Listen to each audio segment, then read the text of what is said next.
નમસ્કાર, હું ભાવેશ જતી ગોસ્વામી આપ સર્વ ખેડૂત મિત્રોનું હાર્દિક અભિવાદન કરું છું.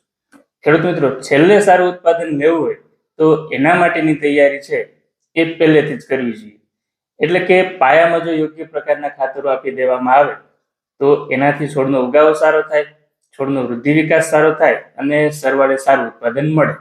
તો આજે આપણે વાત કરવાના છીએ તલના વાવેતર વખતે પાયામાં કયા પ્રકારના ખાતરો આપવા જોઈએ એની. હવે તલના પાક માટે કૃષિ યુનિવર્સિટીએ ભલામણ કરેલી છે 50 kilogram nitrogen, 25 kilogram phosphorus, 40 kilogram જેટલું પોટેશિયમ અને 20 કિલોગ્રામ જેટલું સલ્ફર તત્વની 1 હેક્ટરે.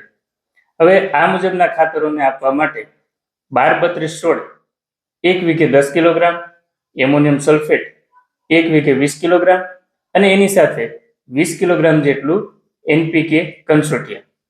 હવે 12-32-16 ની જગ્યાએ જો એસએસપી વાપરવું હોય તો 1 વીઘે 10 કિલોગ્રામ જેટલું સિંગલ સુપર ફોસ્ફેટ, 10 કિલોગ્રામ જેટલું એમોનિયમ સલ્ફેટ, 10 કિલોગ્રામ જેટલું પોલીસલ્ફેટ કે પોલીહેલાઇટ અને એની સાથે પણ 20 કિલોગ્રામ જેટલું એનપીકે કન્સોર્ટિયા.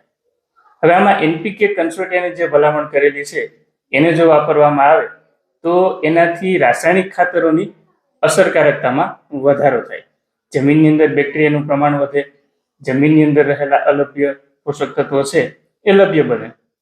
આ એનપીકે કન્સોર્ટિયા છે એ એગ્રીકોન કંપનીનું આવે છે, દાણાદાર સ્વરૂપમાં આવે છે અને 50 કિલોની બેગમાં આવે છે. આ એનપીકે કન્સોર્ટિયા વિશે આપણને વિશેષ માહિતીની જરૂર હોય તો આપ આપેલા નંબર પર ફોન કરી અને માહિતી મેળવી શકો છો. ધન્યવાદ.